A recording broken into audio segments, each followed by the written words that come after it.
रूस यूक्रेन के बीच चल रही इस जंग ने पहले ही बहुत तबाही मचा दी है और अब इस युद्ध के बीच परमाणु हथियारों के इस्तेमाल की भी बात होने लगी है, यानी कि ये जंग और भी खतरनाक मोड़ ले सकती है। इसी के बीच आज हम इस वीडियो में बात करेंगे नाटो की, जो इस जंग का मुख्य कारण बना हुआ है। जानेंगे कि नाटो क्या है, इसका एस्टेब्लिशमेंट कब और क्यों हुआ और पूरी दुनिया में इसका रोल क्या है। इन शॉर्ट, नाटो की पूरी ABCD।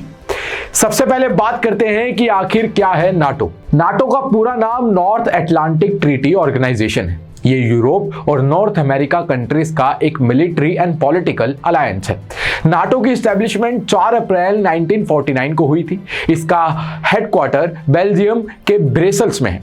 इसका डिफेंस बजट 1174 अरब डॉलर का है। नाटो की एस्टेब्लिशमेंट के समय अमेरिका समेत 12 देश इसके सदस्य थे। America, Belgium, Canada, Denmark, France, Iceland, Italy, Luxembourg, Netherland, Norway, पुर्तगाल, यूनाइटेड किंगडम। अब इसमें 30 सदस्य देश हैं, जिनमें 28 यूरोपियन कंट्रीज और 2 नॉर्थ अमेरिकन देश हैं। इस संगठन की सबसे बड़ी जिम्मेदारी नाटो देशों और उसकी आबादी की रक्षा करना है। नाटो के आर्टिकल 5 के मुताबिक इसके किसी भी सदस्य देश पर हमले को नाटो के सभी देशों पर हमला माना जाता है। अब बात करें कि नाटो की नींव कैसे पड़ी, तो ये हम सब ने अपने स्कूल में तो पढ़ाई है, लेकिन भूल गए होंगे। कोई बात नहीं, आज फिर पढ़ लेते हैं।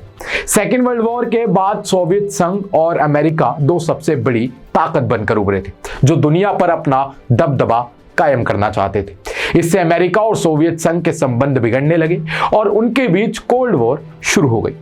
और इसी के चलते सोवियत संघ कमजोर पड़ चुके यूरोपीय देशों पर अपना दबदबा बनाना चाहता था और तुर्की और ग्रीस पर अपना कंट्रोल करके ब्लैक सी के जरिए होने वाले दुनिया के व्यापार को भी कंट्रोल करना चाहता था, यानी कि वो सब कुछ अपने नियंत्रण में लाना चाहता था। और सोवियत संघ की इन्हीं हरकतों से अमेरिका से उसके रिलेशन और भी ज्यादा खराब होते चले गए और तब यूरोपीय देशों और अमेरिका ने मिलकर नाटो की नींव डाली, जिससे वो सोवियत संघ को रोक सके। और इसके बाद सोवियत संघ नाटो को रोकने के लिए लाया था वार्सा पैक्ट, जिसे वार्सा ट्रीटी ऑर्गेनाइजेशन यानी WTO भी कहते हैं।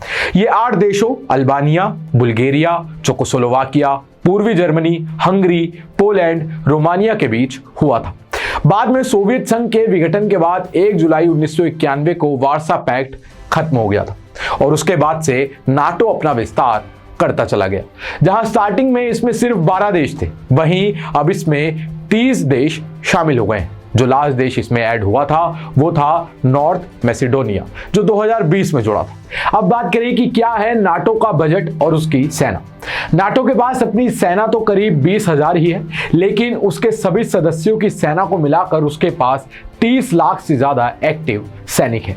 2020 में सभी नाटो सदस्यों का joint military expense global military expense से 57 यानी कि 57% से भी ज्यादा था। नाटो का लक्ष्य है कि उसके सभी देश अपनी GDP का 2% डिफेंस पर खर्चा करें, लेकिन अभी तक केवल अमेरिका, ब्रिटेन और ग्रीस ही है जो इस लक्ष्य को हासिल कर पाए। 2021 में नाटो के सभी 30 देशों का अनुमानित joint military expense 88.13 lakh crore rupees से भी ज्यादा का रहा था। 2021 में नाटो के कुल मिलिट्री खर्च में सबसे ज्यादा 69% कंट्रीब्यूशन अमेरिका का था और उसने अकेले ही 811 अरब डॉलर यानी कि करीब 60 लाख करोड़ रुपए खर्च किए थे। बाकी के 29 देशों ने 383 अरब डॉलर यानी 27 लाख करोड़ रुपए खर्च किए थे। डिफेंस एक्सपेंस के अलावा एक इंटरकॉन्टिनेंटल पॉलिटिक्स अलायंस चलाने के लिए नाटो सालाना लगभग 3 अरब डॉलर यानी कि 22,500 करोड़ रुपए खर्च करता है। नाटो के 30 सदस्य देशों का दुनिया की GDP में करीब 50% योगदान है। अब आपको बताते हैं कि अक्सर चर्चा में रहने वाला नाटो का आर्टिकल 5 आखिर है क्या। नाटो के आर्टिकल 5 के मुताबिक यह संगठन अपने मेंबर कंट्रीज की कलेक्टिव डिफेंस में यकीन करता है। इसका मतलब है कि इसके किसी भी देश के खिलाफ भारी हमले को सभी सहयोगियों यानी पूरे नाटो के खिलाफ हमला माना जाएगा। 2001 में अमेरिका के वर्ल्ड ट्रेड सेंटर पर आतंकियों के हमले के बाद नाटो ने पहली बार आर्टिकल 5 का इस्तेमाल किया था।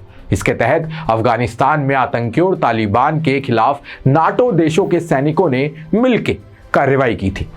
और यह आर्टिकल भी एक बहुत बड़ी वजह है जो रूस यूक्रेन वॉर की एक बहुत बड़ी वजह बना हुआ है। और जहां तक रही रूस यूक्रेन वॉर में नाटो के रोल की बात, तो आपको बता दें जो यूक्रेन है वो काफी समय से नाटो का सदस्य देश बनना चाहता है, लेकिन जो रशिया है वो ऐसा नहीं चाहता है और वो यूक्रेन को रोकना चाहता है। उसकी वजह रशिया ये बताता है कि अगर यूक्रेन नाटो का सदस्य बन गया तो नाटो की जितनी भी सेनाएं हैं वो सभी रशिया के बॉर्डर के समीप आकर तैनात हो जाएगी, जिससे जो रशिया है वो एक खतरनाक स्थिति में आ जाएगा। इसी को लेकर ये पूरी वॉर जो है वो चल रही है और नाटो ने भी रशिया के खिलाफ कई प्रतिबंध लगा दिए हैं।